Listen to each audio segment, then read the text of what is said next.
evening, Caribbean World Channel. Good evening, world. We're here with the man, Mr. Carlton Derby. Mr. Carlton Derby said he would like to be the next Prime Minister of Canada, and he's going for it. Big up to the welder, you know? Big up welder. Blessings. To quote an old cliche, art imitates life, and life delivers art in the form of pictures, words, dance, and song with definitive power and uniqueness. We invite you to join us on this journey that will introduce you to the creators and their thinking behind the art, right here on Welder's Spotlight. Asante, merci, gracias, obrigado, and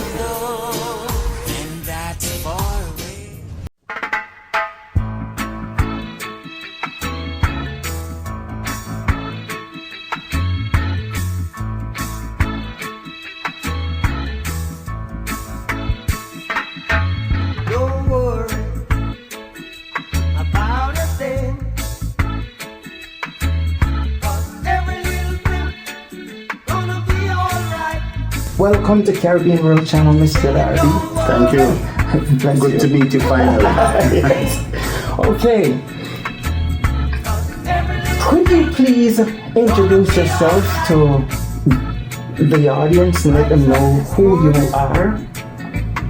Sure.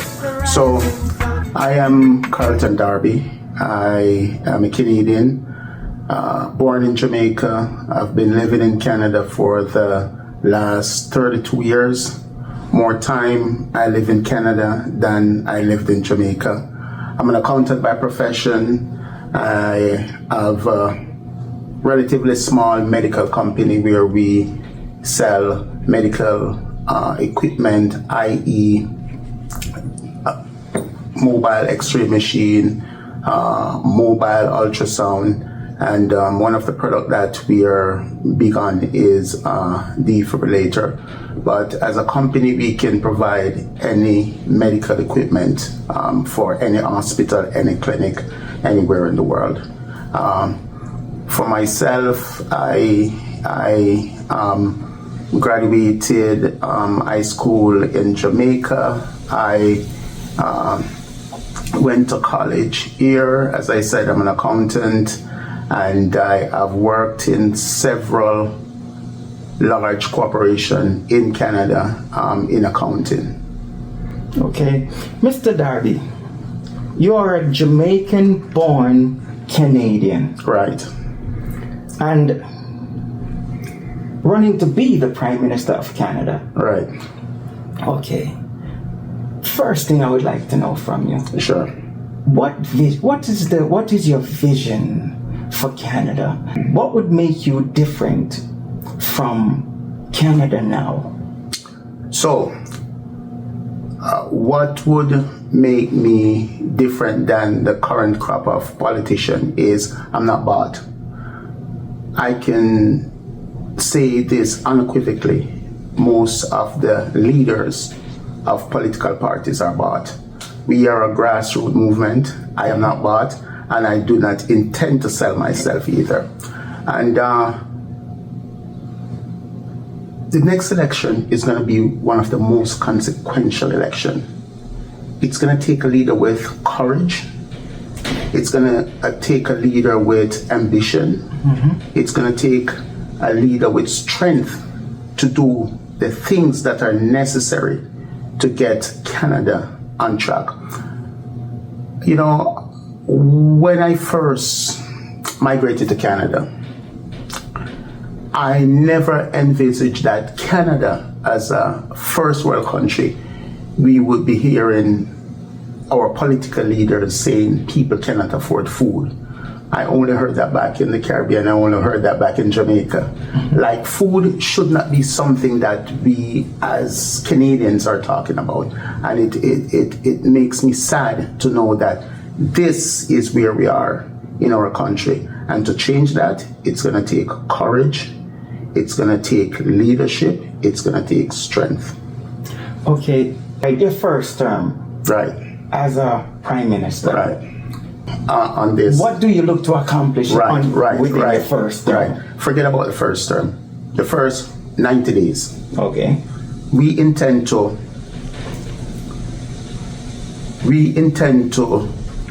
remove, I don't want to say, it's not going to be 100%. We're going to reduce the total student loan debt and all students by 80%. Yeah. So we intend to, whatever you're owing in student loan, we're going to reduce it by 80%. If we can do full 100%, we will. But right now, the numbers are telling me 80%. Right. In the first 100 days, we are going to appoint a military person. Right now, the Canadian military is suffering. I want to ensure that Canada as a country has a strong military. Right. We want to ensure that we meet our demands on the world stage. It is sad that we have a former police officer as the head of the military right now. It makes me sad. I have spoken to several military personnel that they cannot come out and say directly, but it is an embarrassment to have a former police officer as the head of your military. That is going to change in the first hour of I taking office. So there are certain things that we definitely going to do within the first 100 days in office, and these are just a couple of them really that we believe will restore dignity, one, to the Canadian Army, and we will give our students that are paying back this excessive student loan debt a relief. All right, let's talk about economic policies. Sure. Let's talk about unemployment, inflation, and national debt. Right. Debt. Yeah. So, okay. So where we are right now, what we need to do as a country, as I indicated before, that I am saddened to hear that Canadians cannot buy food. The price of houses, Canadians cannot purchase a home. Canadians are working, whatever they're working, they cannot meet their daily needs. So what we need to do, and as I represented, the tough decision is what we need to make. The Canadian income tax, not just income tax system need to be revamped. Our tax system is archaic. It's outdated. Read any periodical, anything on economics, it will show you our tax system is outdated. So what is happening with our tax system is it is so outdated that it is heavily reliant on what we call production versus consumption. Right. As a government, what we intend to do, and this is just a typical example, what we intend to do is if someone is paying $100 right now in taxes, our new tax system will allow them to keep $60, so they will only pay $40. And what we're saying is that we're gonna let you keep more money in your pocket so you can buy food. Right. Essentially. Right. One of the reasons why people cannot even buy food now is that we are overtaxed. I think that we are looking at is livable wages. Right. And there are a couple provinces that are trying this as an experiment. We have to get to a place of livable wages. Right. And we have a formula that we can work this, and where we can move from minimum wage to livable wage. And that's where we want to take the country. And as I said, it's gonna take someone with courage, right, and who can make the tough decision to make the changes. Now, I can tell you this, that once whatever we're talking about now is here, then go in the public, right, I know the main parties are gonna jump on it and they're gonna put their spin. Okay. Canadians, I want you to listen to me carefully. Yes, they know the two main parties now, or the three main parties. They would know what to do to reignite and to reform our income tax system. Right.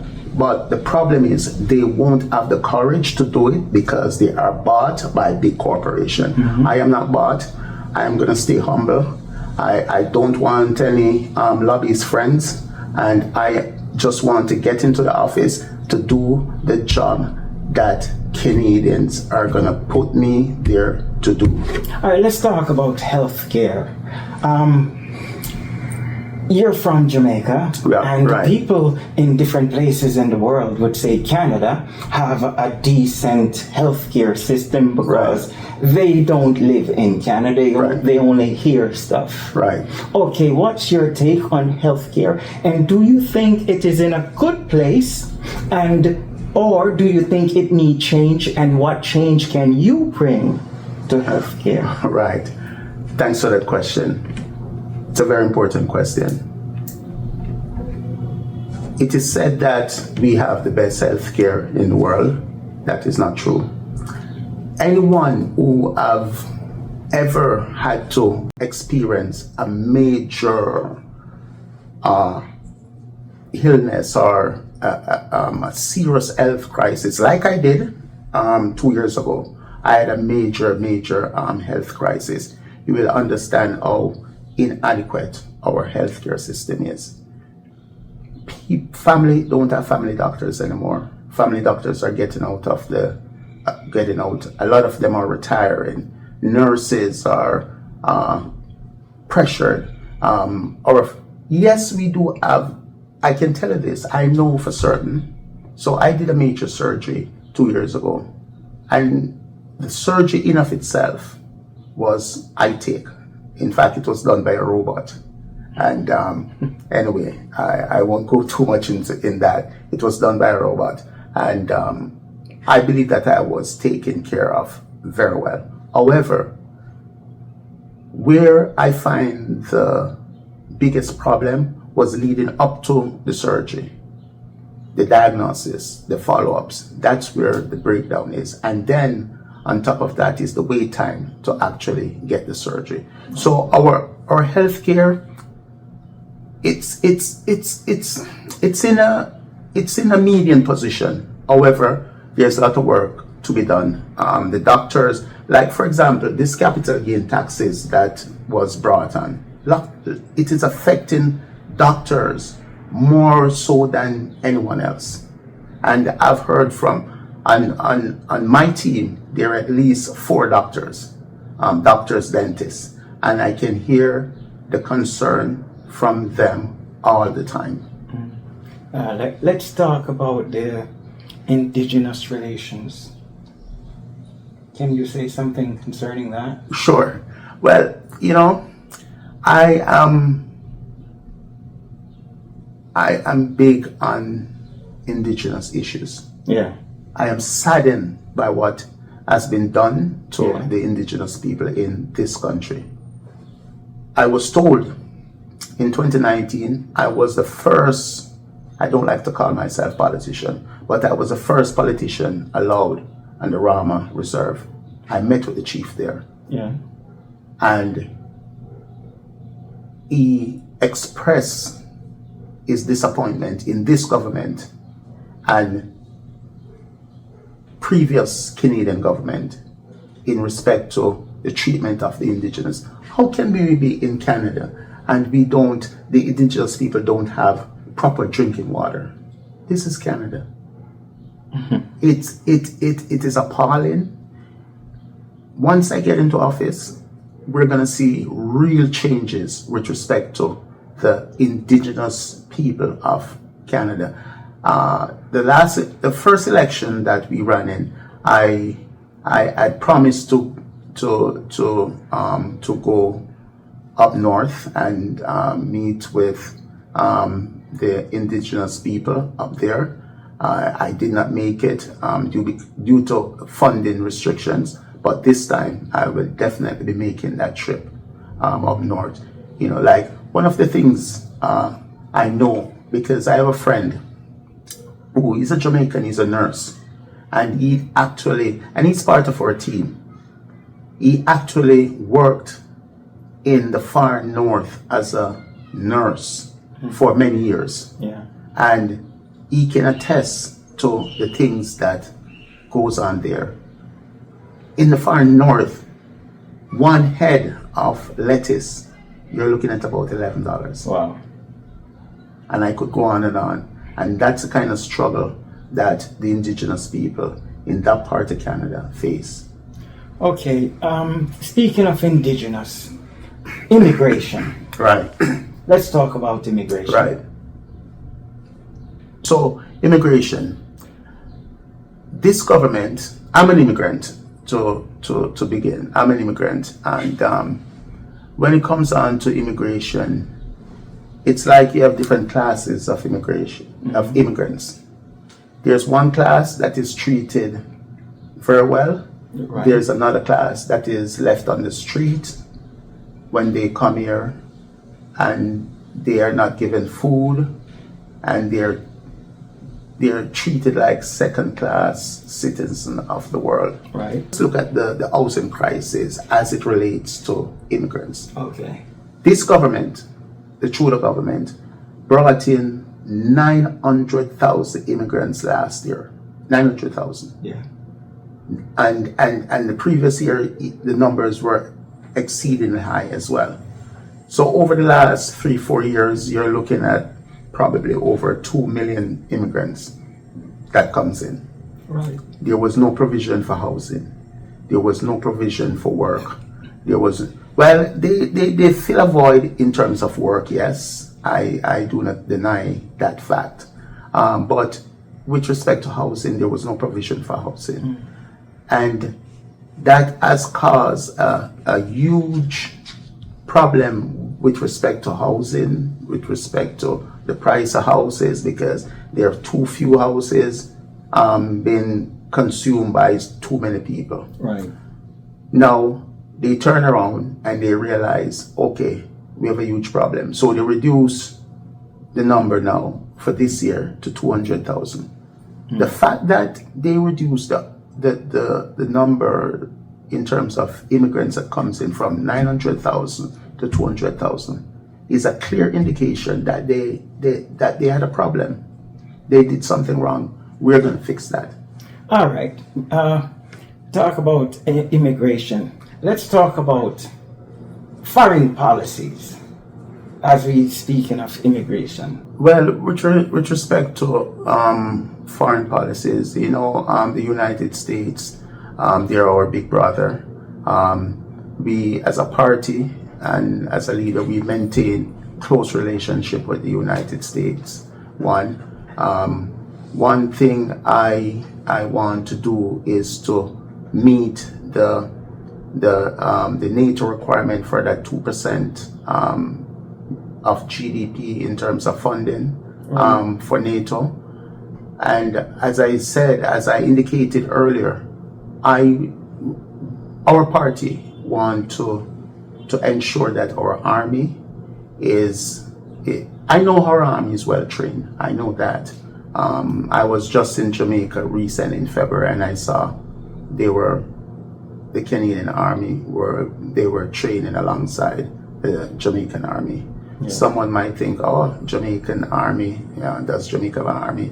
But those guys, they were getting invaluable lessons from top guys in the Jamaican army and these guys are trained in the UK.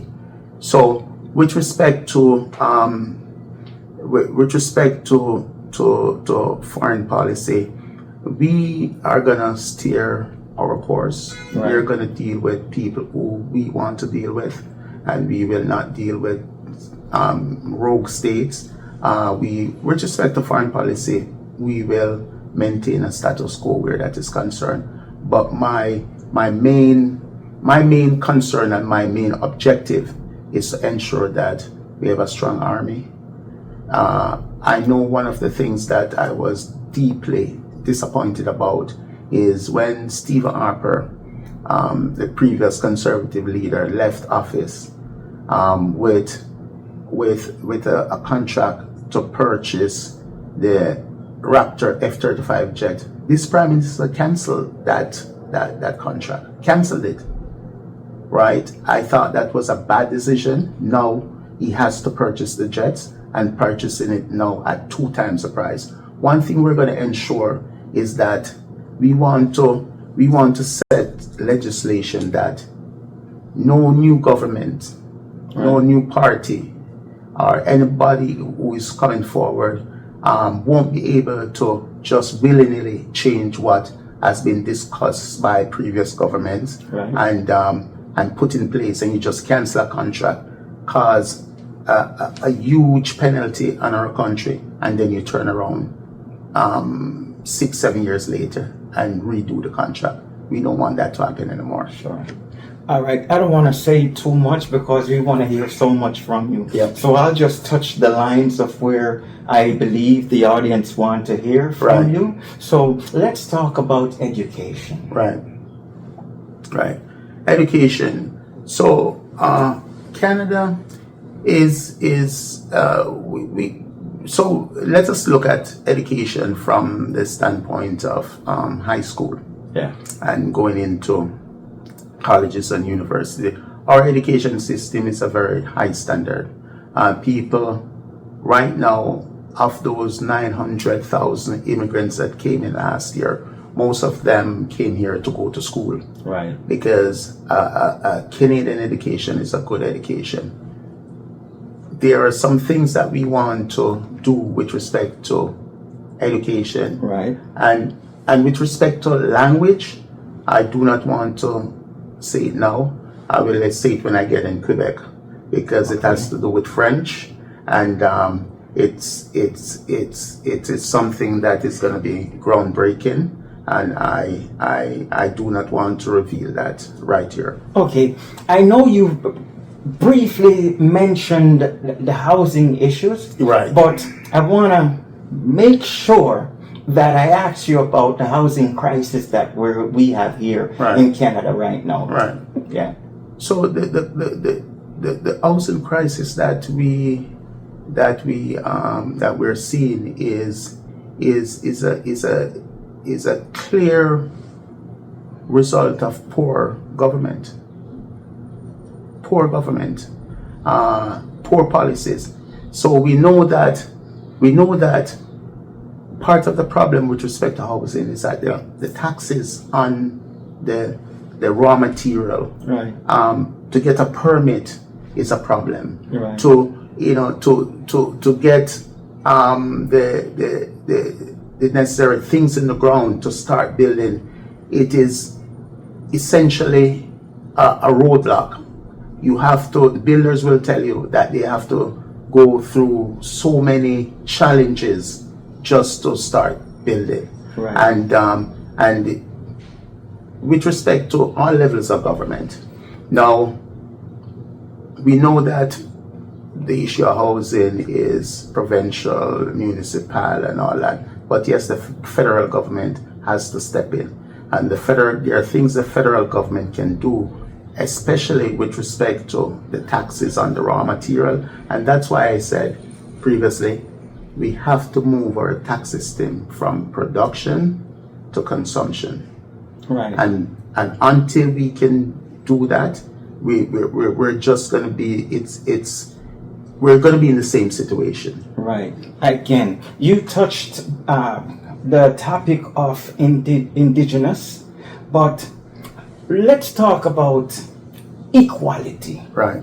To make things fair for everybody. Well,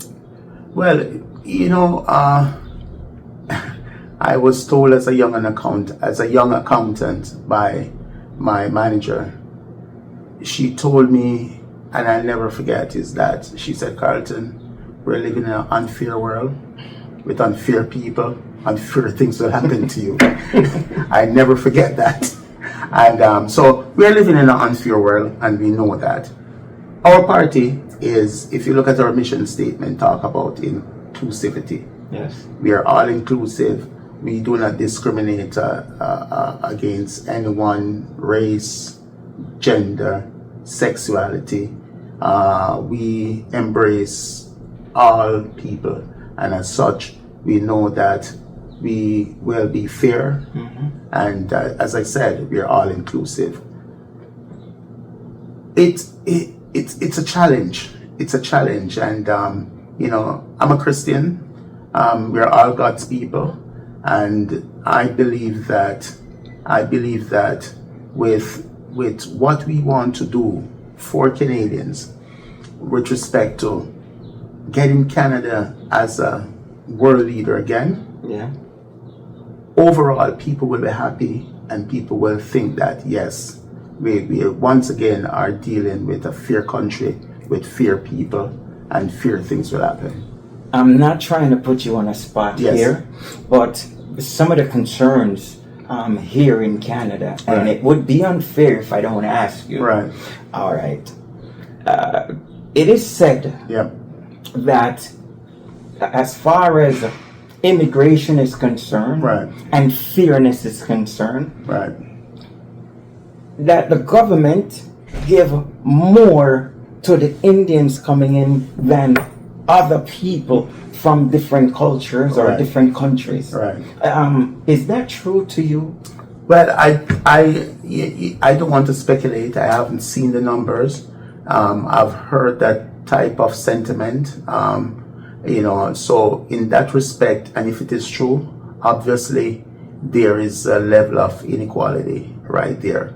What I know is true is when the Ukrainians came here, as a result of the war, they were treated very well.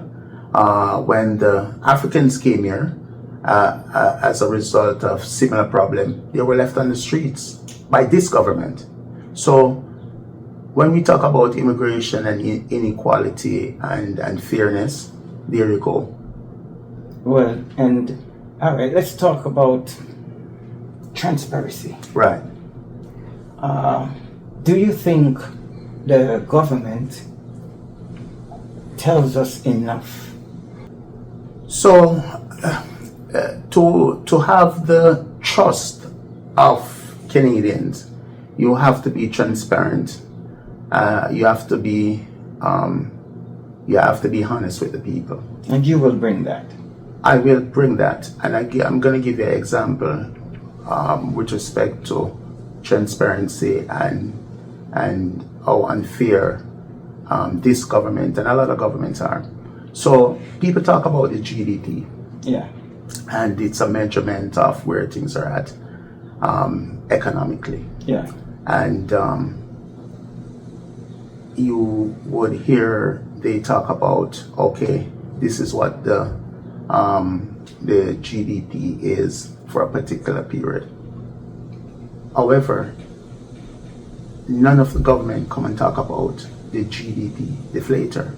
I'm sure probably it's the first time you're hearing this term. And the GDP deflator is a better measurement of the economy than just the pure GDP. Right. And I'm not an economist, right? So, but what I know is that the GDP deflator tells a more accurate picture than just the GDP. Right. But the government will just talk about the GDP because the GDP number can be skewed to be favorable. Right. But if you break it down to the GDP deflator, then it tells a different picture. So that's one of the things I would introduce and I would talk about. I would tell Canadians about the GDP deflator versus the pure GDP. All right. What about the people that say you're Jamaican born? Yeah. Obviously, you've been here for more than 3 decades. Right? Yeah. All right. What about the people who say that you're Jamaican born? Yeah. You're here in Canada and want to be the Prime Minister for Canada. Of Canada. Right. And you want to fix Canada. Right. Why not fix Jamaica? Right. So I welcome this question, and I thought you were going to go the route of you're Jamaican born. Can you be Prime Minister for Canada? Are you eligible? I thought that's where you're going. Maybe you can answer that too. I am going to deal with that because it's something that I know our community, the Jamaican community, talks about. So I'm here to tell those who didn't know. Yeah. We have 4 previous prime ministers that were never born in Canada. Right. A lot of people don't know that. Our first prime minister, 1867. That 1867, he was not born at McDonald's. He wasn't born in Canada. Joe Clark, the last necessarily known prime minister, was not born in Canada. He was born in England. Mm-hmm. So 4 previous prime ministers, they weren't born in Canada, right? So the issue of me not born in Canada is not even a question.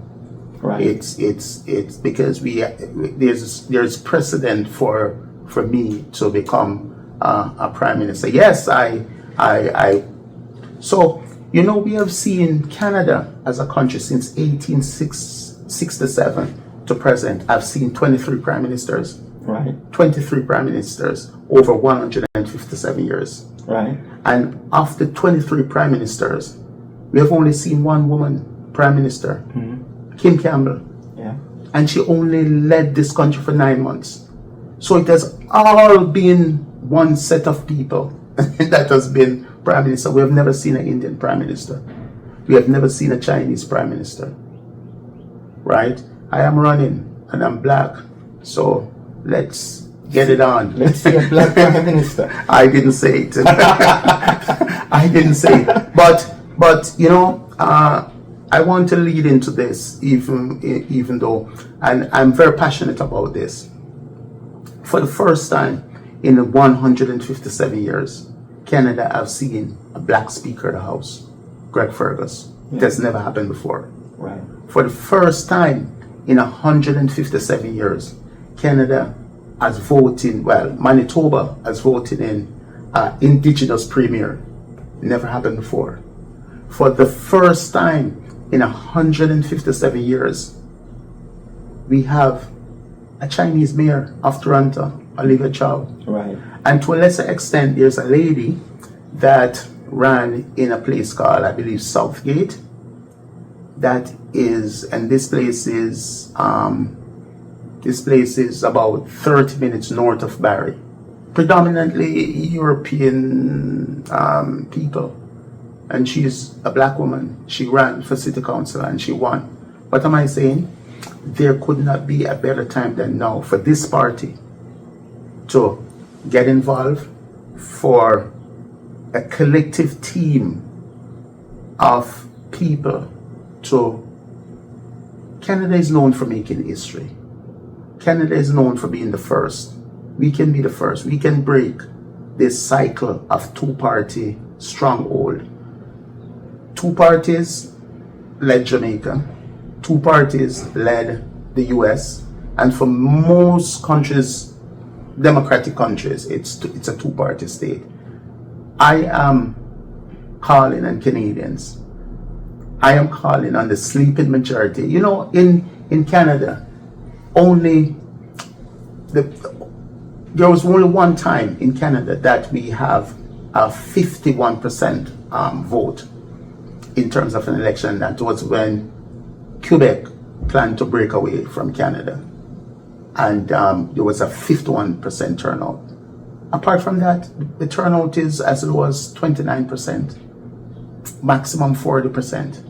What am I saying is that our party has a great opportunity. People might challenge us and said, we're not going anywhere. And I know even our own people, even people in our party, have doubts. But I have no doubt in my mind. I am as confident as the sun is going to come up tomorrow that we can win. And we can win if we can ignite the sleeping majority, that 60% of people who do not participate in elections because they don't believe in the leaders now. They don't vote because they don't believe what the leaders are telling them is true. they are looking for something that they can believe in. 60%. If we and if our team can galvanize these people, motivate them, and they come out to vote, it's a landslide. For the first time, we will, as our slogan say, we're make history with us together. We can make history. Okay. It's not impossible. It's the task is not impossible. What we need to win is money, and we are setting out to raise $25 million. So as a party, our party is the United Progressive Party of Canada, formerly the United Party of Canada. As the United Party of Canada, we ran in one election. We fielded 4 candidates. We spent $20,000. We won nothing. The party that won that election spent $60 million. I'm saying to people, if we can raise $25 million, if we can travel right across the country and send this message of tax reform, putting back money into Canadians' pocket. Like, when you ask the question, who's a Canadian? Nobody knows. Because every single person is coming from wherever they are in the world and want to impose their belief on us. And that is going to change. You come to Canada, you're going to do what we do. You're gonna be a Canadian if you want to live here. You cannot come to Canada and because you eat with your shoe on the table, you're gonna expect everybody to eat with their shoe on the table. No, it doesn't work like that. So what I'm saying is that Canada is for Canadians, and we welcome everyone. But we're saying once you come, you're gonna be compliant.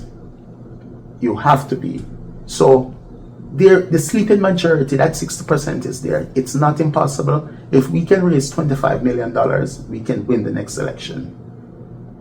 And we intend to field 365 candidates. In 2019, and I share this with you because it's amazing, there was a woman, at least one person, that just put her name on the ballot to run as a candidate. She never campaigned. When she won, she was in Mexico. She never campaigned and she won. You know why?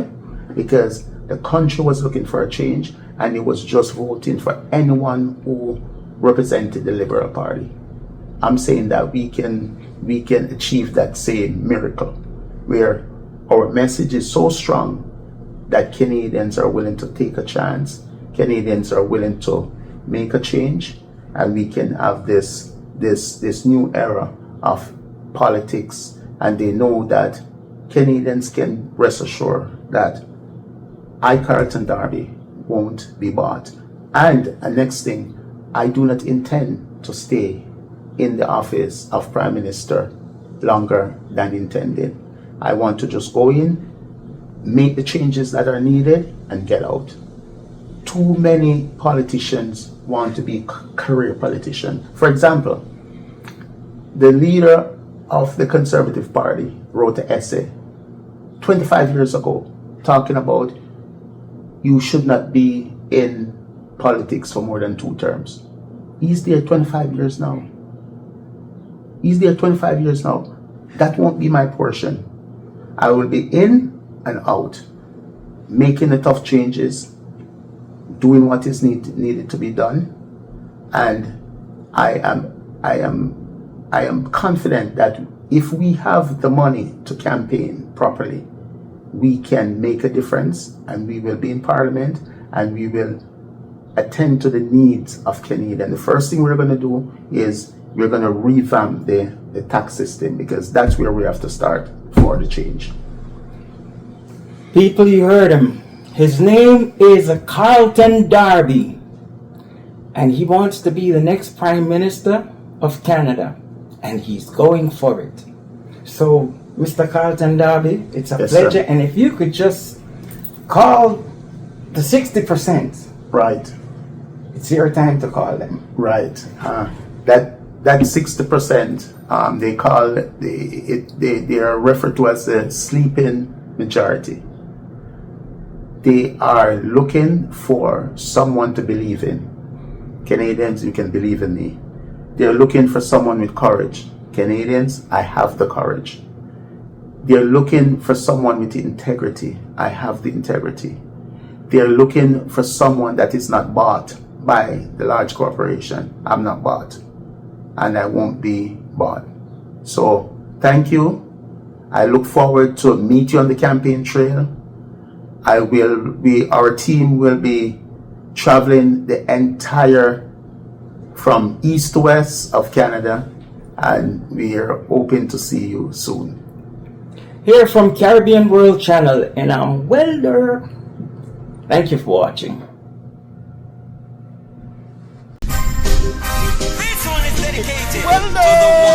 Big up to the welder, you know? Big up welder.